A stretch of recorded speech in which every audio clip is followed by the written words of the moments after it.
ਬਾਬਾ ਜੀ ਜਿਵੇਂ ਕੋਈ ਆਪ ਜੀ ਨੂੰ ਸਵਾਲ ਪੁੱਛਦਾ ਹੈ ਤੇ ਉਹਦਾ ਜਿਹੜਾ ਤੁਸੀਂ ਆਨਸਰ ਦਿੰਦੇ ਹੋ ਉਸ ਬੰਦੇ ਵਾਸਤੇ ਹੁੰਦਾ ਕਿ ਜਿਹੜੇ ਸਾਰੇ ਬੈਠੇ ਨੇ ਉਹਨਾਂ ਵਾਸਤੇ?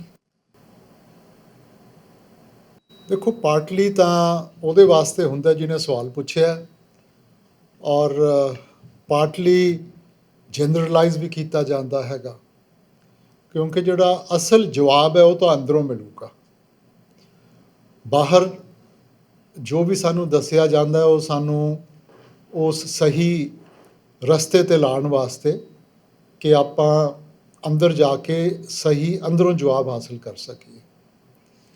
ਬਾਹਰ ਕੋਈ ਵੀ ਚੀਜ਼ ਸੱਚ ਨਹੀਂ ਹੋ ਸਕਦੀ, ਸੱਚ ਅੰਦਰੋਂ ਜਾ ਕੇ ਮਿਲੂਗਾ। ਸੋ ਬਾਹਰਲਾ ਜਵਾਬ ਤਾਂ ਤੁਹਾਨੂੰ ਸਹੀ ਲੀਹ 'ਤੇ ਪਾਉਣ ਦੇ ਉੱਤੇ ਹੈ ਕਿ ਤੁਸੀਂ ਆਪਣਾ ਧਿਆਨ ਅੰਤਰਮੁਖ ਕਰਕੇ ਅੰਦਰੋਂ ਉਹ ਸੱਚਾ ਜਵਾਬ ਹਾਸਲ ਕਰ ਸਕੋ। ਥੈਂਕ ਯੂ ਜੀ। Babaji, we are living out our karmas in this life, what we did in our previous life. Now, is there any way that the karmas we are doing in this life, we can try and burn them in this life itself, apart from the submission and the meditation part? Apart from doing that. Well, karma means doing good actions. Karma stems from what is karma? Action and reaction. For every action, there's going to be a counter reaction, cause and effect. So there is an effect to every action that has taken place. So apart from what is your destiny, when you have come out here, if you do the minimum amount of karmas, or you have been able to sort of do good deeds, that will help you to create the right atmosphere. That will not burn off your karmas. Burning of karmas is shabad karam ki rekh kataye, shabad shabad se jai milaye. To take care of karma is only getting in touch with the shabad. So, Babaji, just going forward from that, karma and dharma. So, will, let's say the first 30, 40 years of his person's life, he's done everything wrong. In the last 40 years of his life, he's become like a perfect person, doing charity, seva, everything that is good. Will that dharma burn his karma in this life? Let's understand what dharma is. Dharma or dharam is the responsibility that stems from the karma. Dharam is not mazhab, it is not religion. Dharam is the responsibility that stems from the karmas you have created. That is your dharma. You have a dharam towards your parents, towards your family, towards each other, towards society, towards your country. Now, that all stems from the place where you are given birth. And the sum total of that comes from your karmas. So, first the karma is created. The sum total of that karma becomes your destiny. And the responsibility that ensues from that is your dharma. Now, you could have a wonderful life. You can become a recluse. You can become, go to the jungles, meditate, everything. But karma can only be wiped off through the Shabad, not through good actions. In satsang, many times we listen, ke tapo raj, rajo narak. That if somebody has done a lot of penance, he's done a lot of good deeds, he will come back into better circumstances. He won't get mukti. He'll come back as a rich man, he'll come back as a king, an emperor, or in some good position. So he will get the benefit of that. He gets the benefit of that, he starts indulging himself, so the circle continues. His good karmas are not sufficient to give him salvation, to give him mukti. If he wants mukti, if he wants out of the circle of birth and death, he has to go beyond the action and reaction. He has to meditate, he has to get in touch with the Shabad. And only that Shabad has that cleansing power to give him salvation. Babaji, somebody wanted to know, when the person sleeps at night and she sleeps on the left side and hears a sound, and one is not supposed to hear a sound from the left side, only from the right side when you do bhajan, and quickly you change your position to the right side. I mean, like. No, it doesn't make a difference what side you sleep on. You Okay. sleep on your right side or your left side. Haan ji. Look, first understand that the Shabad is there in your entire being. Okay. Okay, the Lord withdraws the Shabad from any part of your body. That part of the body will stop functioning. Shabad is there, this thing. We Right. need to focus it. It's like the rays of the sun. You use a magnifying glass to focus it, Yes. and it becomes energy. So similarly, we need to focus at the eye center. Shabad is there in our entire being. So this left and right is explained to us to act, to exercise caution. Okay. But you keep your attention at the eye center and you forget the left and right, and you will see automatically it starts focusing in the center. Okay. Thank you, Babaji. Hazur, coming back to the philosophy of karma, which Jasbir was discussing, would you like to say something about the Nishkam karma? Niskam means selfless. If you see the Gita, it is basically teaching us about Nishkam karma. I mean, on the battlefield, Arjun is so hesitant to go into battle because his uncles, his relatives, his friends are there, many of them on the opposing side. And that's when Krishanji explains to him as to what his duty is, what his dharma is. So, Nishkam means selfless. Whatever we do in a selfless manner, now that doesn't necessarily have to be in a religious place, in a holy place, anything in life, whether it's looking after the children, in your work, in your house, whatever you do, if you do it in a selfless manner, where you want to help the other person rather than bringing it into calculation, that becomes Nishkam karma. So Nishkam karma doesn't burden you. Ordinary karma burdens you. Ordinary karma comes into the cause and effect, action and reaction. Whereas Nishkam karma is something where you want to do it for the sake of doing it rather than from a calculation. Hazur, does it not imply that while living the life in ordinary manner, without karma we cannot live? We have to do the karmas. And the focus should be that any karma, when it's performed or done, it should be Nishkam. I don't think so we can practice it. It is something that will flow from you once you understand what life is all about. It's like humility. You heard a good satsang on humility and somebody says, yes, I should be humble. Well, he won't be humble. Somebody is going out and just touches him. He says, can't you see where you are going? So unless it doesn't come from within you, these are not things you can practice. Till we have the ego, till we think that we are of importance, there is no humility. But when you see things in totality, you see, understand that we are just a fragment of this creation. I am nothing. Then things will be done in a more nishkam manner, in a more selfless manner. So it's a stage we work towards. It's not something that will happen just because you have knowledge of it. You mentioned about ego, Babaji. I have a confusion about it. Guru Nanak said, Nanak home rog bure. Then it is also said that home name naal virod hai, doi na bas ek thain. It is also said that Tanpir ka ek hi sang vasa vich home peet karari. आत्मा और परमात्मा ਦੇ ਵਿੱਚ ਜਿਹੜੀ ਰੁਕਾਵਟ ਹੈ ਹਉਮੈ ਹੈ ਔਰ ਜਿੱਥੇ ਹਉਮੈ ਹੈ ਉੱਥੇ ਨਾਮ ਨਹੀਂ ਵਸ ਸਕਦਾ ਫਿਰ ਨਾਲੇ ਕਹਿੰਦੇ ਆ ਕਿ ਬਿਨ ਸ਼ਬਦੇ ਹਉਮੈ ਕਿਨ ਮਾਰੀ अब जब तक शब्द अंदर प्रगट नहीं होता हौमे मरदी नहीं और जिन्ना चिर हौमे मरदी नहीं उन्ना चिर नाम नहीं आता तो it's a contradiction No, it's not a contradiction. It's a way, the different stages of our spiritual practice. Bani says, हमें धीरग रोग है दारू भी इस माहे कृपा करे जे अपने ता गुरु का शब्द कमाए. Okay, so the biggest malady that we have is homme.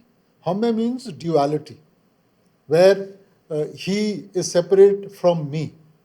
So the purpose of spirituality is to take us into that oneness. So as the consciousness starts rising, till we are within the ambit of mind and maya, there will be duality. Okay.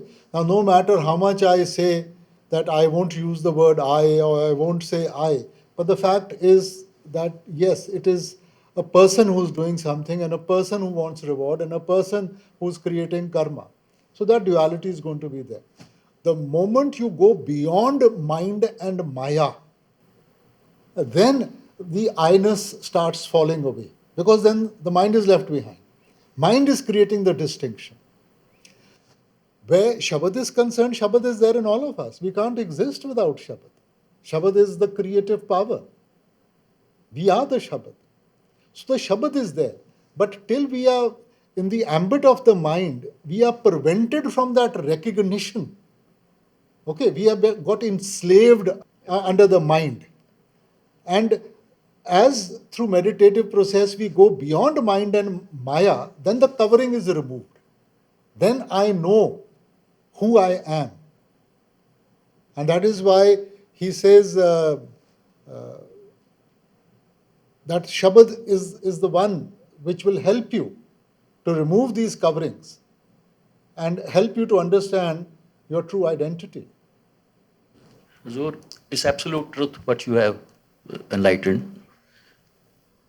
There's another way of looking at it, if may I be allowed to express. Homme, if we see the syllabus of Homme, it starts from Ahankar, is the upper end of it. And the finest part of Homme is when a person starts feeling, मेरे अंदर Homme नहीं है. That itself is a form of Homme. Everything is Homme. Everything is me, my, mine. So, Huzur, so the apparent part, that is Ahankar, becomes straightway the hindrance between even Simran Bhajan. So is it that with the grace of Master, when we go for Simran Bhajan, slowly and slowly our mind starts understanding, the Ahankar starts coming down, we become a little more normal. So slowly and slowly, but the final part of Homme will be removed by Shabad only. But we reach to that stage by cleansing slowly, slowly, the Homme goes on to the final stage, and then final thing is removed by the Shabad. देखो basically ਆਪਾਂ महाराज जी ਆਪਾਂ ਨੂੰ ਉਦਾਹਰਨ ਦਿਆ ਕਰਦੇ ਸੀ between the drop of water and the ocean. जी. ठीक है, a drop of water, if even there's a little bit of dirt in it, it seems enormous. But that drop of water, if it merges into the ocean, it becomes in the ocean. Yeah. And the ocean has the capacity to merge that dirt in itself, and it is not reflected at all. So by ourselves, can we get out of the circle of birth and death? We can't. Can we remove all our karmas? We can't. He is the doer. Eventually it is him. All we can do is to be receptive. So through satsang, through our meditation, we are just trying to be receptive. We are just trying to do the little that we can do. But beyond that is his grace. And for us, I mean, actually everything stems from that. Everything, I mean, like we say, desireless action. Okay, but everything stems from a desire. Even the desire for the Lord, desire for spirituality is a desire, na? And as long as there's desire, I am desiring it. Desire can't stem from somebody else. I'm desiring. Yeah. But when I'm able to get rid of that desire, there is no desire. Then there's total acceptance. There's total submission. Then that is the time when you have risen above mind and maya, and the drop has started merging into the ocean and taking on the qualities of the ocean. Thank you, Babaji. Babaji, in old good days, the children used to participate in the morning and evening prayers with their parents. Then they used to go to school, and there used to be a 1 hour sort of study Class. on the religious scripture or any kind of teachings. But the present generation is totally devoid of it. How can we motivate the present generation that some kind of foundation is made when they are young people? The foundation is always created by the parents. If we have come to this stage, I would fault the parents, not the children. Because right from an early age, parents teach you to be competitive, parents help you to focus on what is right. In good old days, the focus was on being a good human being. Today, the focus is on getting good numbers, earning more money. The parameters of how you judged a person has changed. In good old days, in a village or in a town, whether the chap was poor or rich, it didn't make a difference. The question was, could he hold his head up high? And that was what created that respect for him in the community. Today, it's measured in terms of money. So until we don't get back, we don't take our society back towards morality, and that doesn't become our focus. If it's always going to be money, then that's what the child is going to take up. So it's for the parents that in the beginning, when we were young, our grandmother used to, when giving us a bath, used to make us repeat the Japji Sahib. So Nande Nande, we used to keep on repeating Japji Sahib. So it's got so ingrained into our mind that I can now say it without even thinking. But now the mother or the grandmother is not giving you a bath, the maid is giving you a bath. Now it depends upon the maid whether she's singing filmy songs or what she's going to be singing that the child is going to pick up. So we've created that distance from our children. How much time do most of us spend with our children versus how much time the maids spend with the children? So unless we create the right foundation for the children, and right from an early age, we teach them what is important in life, what should their focus be,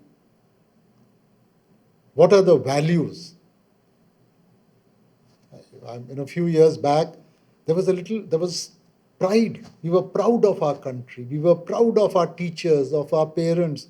Now there's no pride. Where is the pride? Pride is only in materialistic terms. So unless that sense of belonging, that pride isn't there, what is the child going to learn? So if we start teaching them right from a young age that yes, this is also part of the learning process, they must have the right values to build on. If the value is going to be materialistic, well, then that's what he's going to work towards. Thank you, Babaji. Babaji, when you're talking about good karmas, does that help us in our meditation also, Babaji? I mean, will it be a help? Definitely, it helps us to create the right atmosphere. I mean, if you do, Guru Sahib says, Pun, Dan, Jap, Tap, Jete, Sab Upar, Naam. Har har rasana jo jape, tis puran kam. So it is not that you just go straight to Naam and start practicing your meditation. You need to create a conducive environment. So by sharing, by caring, by learning to give, you are creating a conducive environment. And if the environment is conducive only, then will you be able to sit in your meditation. If the environment is adverse, where will you be able to do meditation? So these are a means. These help you to create the environment. But the actual meal is joining yourself to Shabad. Har har rasana jo jape, not pade, not bole, jape. So japna means simran, repetition. And when somebody is repeating and becomes one with his isht, with his idol, this Puran Kam, he is the one who gets success.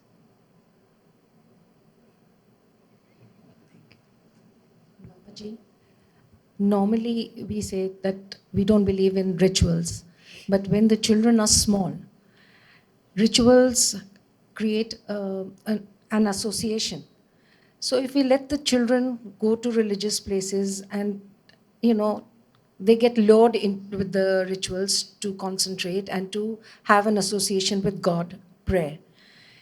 Is there anything wrong with that? What is the meaning of a ritual? A ritual, if you see, there must be a logical conclusion to whatever we do in life. So if something appeals to his logic, there is a reasoning behind it, it is not a ritual. But if you are performing it without understanding and just because you've been told by somebody to do it, then it's a ritual. So as parents, it's our duty to explain to the child that if he's going to the mandir or he's going to the gurdwara, the church, the mosque, what is the purpose behind it? If he understands the purpose, then it is not a ritual. But if he's doing it just because his mother or his father is forcing him to do it, then it's a ritual. Babaji, many a times one feels that, as you have said, that there are certain things which are our duty and we must perform them.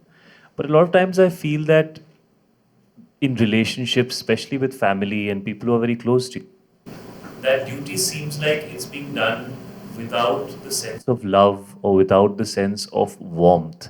So what is the right way of doing something that might not be coming naturally to you, but it is a requirement from you? How do you find the right way to do it? And should you do it forcefully or should you learn to inculcate it? And how should that happen? You see, everything in life, don't tell me in 24 hours of the day you love doing everything that you do in those 24 hours. There are certain things which stem from a responsibility. There are certain things you like to do, certain things you are forced to do. So your 24 hours of the day is going to be a mixture of all this. So like I said, from karam stems dharam. Dharam is the responsibility. Unless you don't fulfill your dharma, your karmas are not going to get finished. If your karmas are not going to get finished, you're not going to get mukti, you're not going to get salvation. So there is a certain amount of responsibility that stems as we go forward in life and the relationships we create in everything. Whether it's with our spouses, whether it's with our children, with our parents, there are certain things, we cherish doing. There are certain things we are doing from a sense of responsibility. So certain things you do, you may not want to do them, but you feel that it may hurt the other person, that's why you have to do it. So, unless you don't reach that level of awakening where you will enjoy everything that you do, where every action of yours will bring you pleasure, well, we have to perform and try and fulfill our dharma. But Babaji, if that is creating a sense of negativity within a person, that they are doing it because in their head they understand that they must, but they are not feeling like doing it, and that creates a dual feeling. What is the right way? Should you do that? See, Or should you? When you send a child to school, I don't think so from the first day he starts enjoying the school. For him, it's a very big pressure to go to school every day out there. It's only once he starts learning. Or if he's enjoying literature, he starts reading something that he starts enjoying it. But we want him to create that habit of going whether he likes it or not. We want him to do it. Once he starts getting something out of it, then he starts enjoying it. Then he will do it himself. But if on the first day only you say you don't like it, stop it, well, he's going to end up liking nothing. So our minds have been, programmed in such a manner by our past that there is so much negativity that even the things we should like, we may not like at this present juncture. So what is right and wrong, we don't know. So we have to use our discrimination, our vivek, that, okay, this is my responsibility, I have to do this. And as you keep on doing it, eventually you will start enjoying it. But that will come from an awakening.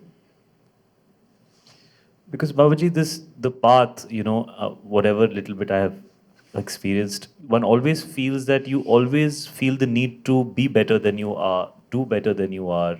And so it's a constant struggle with yourself of what you must become and who you actually are. And that becomes, because a lot of people come onto the path thinking that it's going to make life easier for them. But as you come on it, you actually feel that it's like an orientation program where you actually have to keep improving. I think we announced before Namdan that please don't come here for the fulfillment of your wishes or that life is going to become one happy place. Karms you have to go through. Karmo apo apani. Karm jo karega tu, wohi fir bhogna bharna. That you have to go through. Taking initiation does not mean that your karmas will be wiped out. So if your karmas are still there, there is going to be positive, there is going to be negative. Coming on to the spiritual path is that it gives us a sense of purpose.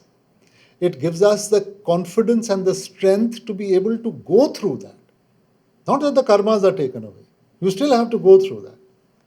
The blow of the hammer is reduced to a pinprick because you have inculcated that strength where you are able to face that action, which could actually have broken you otherwise. So, wherever we are, it is because of our karmas. Whether today, like I said, the sum total of your karmas is your destiny. So, whatever we have done in the past, good or bad, that has brought about the positivity and the negativity. But then additionally, he has given us that sense of discrimination, that power to see how to better ourselves. Don't all of us want to improve ourselves in life? In whatever trade you are, don't you want to improve in that? That's a very natural phenomena. Child wants to improve, whether it's in studies or it's in games or any field. He wants to do better than what he's doing now. Isn't that a natural phenomena? But that means, Babaji, it keeps getting tougher also. I mean, if you go from the second standard to the third standard, the syllabus gets tougher. So we should expect that. I don't think so. It gets tougher. It depends upon how you look at it. As we grow, as our strength grows, our ability to take on more also increases. What I learned in the first, or I understood in the first class, is very limited as compared to that as my horizons open, as I learn more, when I'm in the 5th or 6th class, I have the ability to understand more. And if you understand more, then your sense of responsibility also becomes more. No? Babaji, why is it that with every master, the Sangat increases? No, I don't think so. With every master, it doesn't increase. It has its ups and downs. But it's With all- substantially much more now than it used to be, Hazur. No.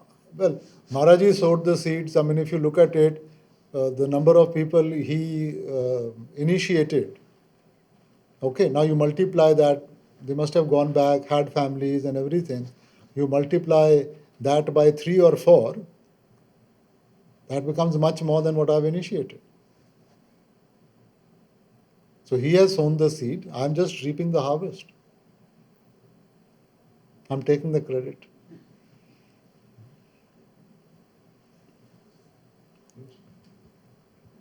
Baba ji can I ask you a little personal question Baba ji ਮੇਰੇ ਨਾਲ ਕੀ ਹੁੰਦਾ ਪੰਜ while ਸਵੇਰੇ ਜਦ ਵੀ ਸਿਮਰਨ ਤੇ ਬੈਠੋ ਜਦ ਵੀ ਸਿਮਰਨ ਤੇ ਮੈਂ ਬੈਠਦਾ ਪਤਾ ਨਹੀਂ ਕਿੱਥੋਂ ਇੰਨਾ ਪਿਆਰ ਉਮੜਦਾ ਅੱਖਾਂ ਇੰਨੀਆਂ ਰੋਂਦੀਆਂ ਨੇ 2-2.5 ਘੰਟੇ ਪਤਾ ਨਹੀਂ ਚੱਲਦਾ ਮੈਂ ਰੋਂਦਾ ਥੱਕ ਜਾਂਦਾ ਪਰ ਅੱਖਾਂ ਨਹੀਂ ਥੱਕਦੀਆਂ ਨਾ ਹੀ ਮੇਰਾ ਦਿਲ ਥੱਕਦਾ ਉਹ ਸਾਰਾ ਦਿਨ What has that got to do with me? That has to do with you. my personal question. Acha, I thought you were asking personal questions. Can I project हाँ, my हाँ. Bobby, sometimes I feel that I should have got up because when Simran nahi yaad rehanda, kuch nahi yaad rehanda, I should get up, wash my face and sit back on Simran. पर उस तो अगला दिन I find बहुत अच्छा गुजरदा किसी नाल ज़्यादा नहीं करता. Is it okay or should one get up and फिर जाके दोबारा तो One should not get up. You should enjoy. You should enjoy and cherish every moment that you are going through in meditation. You see, our problem is that you had a good time once upon a time, and then you try and recreate that moment the rest of your life, that moment is never going to come back. So when emotion swells up, it needs a release. It finds the release through tears, through different manners. Somebody gets angry, somebody starts crying, somebody starts laughing. So these are ways of, letting our emotion escape, not sort of swell up within ourselves. And this is what you need to enjoy. If you enjoy your meditation, you will see that the mind will cherish it more and more. So there is no harm. It's coming from within. It's not that somebody else has said something or done something. So we are now tuning into ourselves. Part of the role of meditation is to help you to be at comfort with yourself, to tune into yourself. Now within myself, there must be good, there must be bad, positive, negative. So I'm coming to terms with that. So that's a good thing. Enjoy it, cherish it. Don't analyze it, but just keep on sitting and enjoy it. Thank you, Babaji. Babaji, why is surrender so difficult? Because, right from the day we start walking and talking, we've been told to use this mind. We've been told to think for ourselves. We've been told to create our own identity. Parents always teach you, create, a place for yourself in society, create a place for yourself. So, throughout our learning years, we've been told to create a position for ourselves. And then you come into Santmat and Santmat says, identity? What identity? You have no identity. So it becomes, what shall I say, contradiction in terms that on one side I've spent 20 years trying to create an identity, which is separate from my parents, separate from everybody else, and then I come onto a spiritual path which says, identity, you have no identity. And then I spend the next years trying to break that identity. So there's a war going on within ourselves, within the mind itself, as to should I stick on to my individual self, or do I leave my individual self and grasp that oneness? So till that battle is going on, it becomes difficult. But through the meditation, as we are able to step out of that duality into that oneness, then a peace, a calm descends, where you understand that you have achieved something much greater than what you had within your limited I-ness. Thank you, Babaji. Babaji, as adults who have a significant part of their life still ahead of them, and being on the path, we are often faced with two circumstances. One is to enjoy our life and to make the most of it, and the various responsibilities we have. And the other is to fulfill our responsibility to our spirituality. In today's day and age, how can we balance the two? Because sometimes you feel that you are compromising, not compromising, but not giving enough time to your spirituality. And sometimes you feel like I'm not enjoying life. I feel like I'm not meeting people, or, just worldly things. Like the conflict you have between worldly things and the spiritual life, how can we balance the two? It is working yourself towards that. I don't think so. One should become a sadhu and go into the jungles and mountains. And neither do I think that one should go and indulge oneself in everything in life. Again, that balance. There's a beautiful movie of Peter Sellers, one of the few serious movies he made. What was the name of that? Being There. Being There. Okay. He's a very simple man. And he gets into an accident, and so the person is very rich, and he's scared that he'll get sued. So he just takes him to his house and says, you stay here. And then he keeps on talking to him, and he gives very simple answers.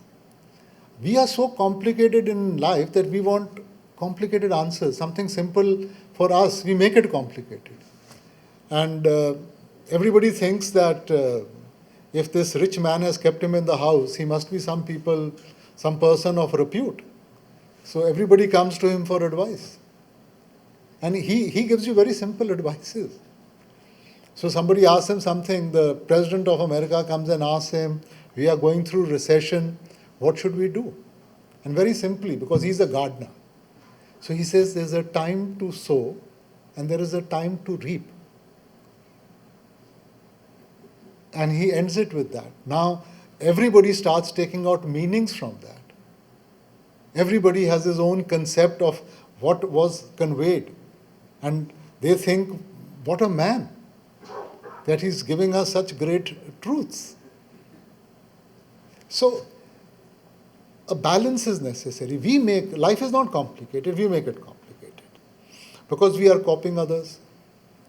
We have been programmed today, all of us, we are programmed. Society has told us what is right and wrong. We don't know. But we go about what my parents taught me, what society has taught me, what society expects, what other people want. So I'm actually molding my life into their likes and dislikes. My individual identity is finished. So unless, how many of us actually, sometimes we enjoy going to a party, sometimes we don't. Every day you don't enjoy going to a party. So if you keep that balance there, we get forced into it. Now if you are in the partying crowd, then it means you must attend. If you don't attend theirs, they won't attend yours. And if somebody sort of goes on the side, everybody will point a finger at him, oh, he's antisocial. So it's not what they say, it's I have to live with myself. What is it that I like to do? If I like to party, go and party. But if I want a quiet atmosphere, I should be able to have that quiet atmosphere. There are days when you don't want to talk. And there are days when you feel the need for company, you feel the need to express yourself. So bring it from a point of understanding, taking everything to a logical conclusion, not molding yourself into the likes and dislikes of the people around you and the demands of society. We are today, we become actors. We are not living a natural life. We are not going with our gut feeling that, okay, let me do this. What will people say? They will always say something. So am I going to be so weak that I have to mold myself to their likes and dislikes? Then what is your individual identity? So that's the contradiction. On one side, we want to create an individual identity. On the other side, we are forced to a behavioral pattern which is dictated by society, not by our strengths and weaknesses. Babaji, also about input and output, like you spoke about programming. How can we control the input of negative emotions? Well, if you are amongst positive people, you will get positive emotions. If you are among negative people, mind is very impressionable. Sometimes a child says, okay, I'm going to the party, I'm not going to drink. It's like when you're talking to your parents, that I'm not going to do that. But when you are in the society of people like that, those impressions definitely create some grooves in your mind. No? Okay, if they are all doing it, if I have a sip, how does it make a difference? And that's from where it starts. First comes the thought registers, mind is not in our control, and that registered thought becomes an action. If I'm seeing a beautiful lady walking on the road, and I say, I'm not doing anything, I'm just sort of watching her, but what is happening? There's a thought being created in my mind. And if I let that thought come constantly in my mind, at some stage, it is going to spur me into action. That is why the mystic said, don't let the thought also come into your mind. So if that impression is not there, the thought is not there, there's no question of action. But once I let that thought enter into my mind is not in my control. At some stage, it's going to get channelized into action. And once it starts getting channelized, then I've lost control.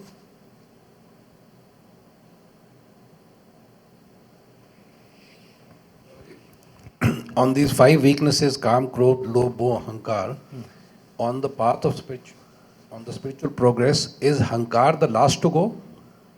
No, all of them are equal.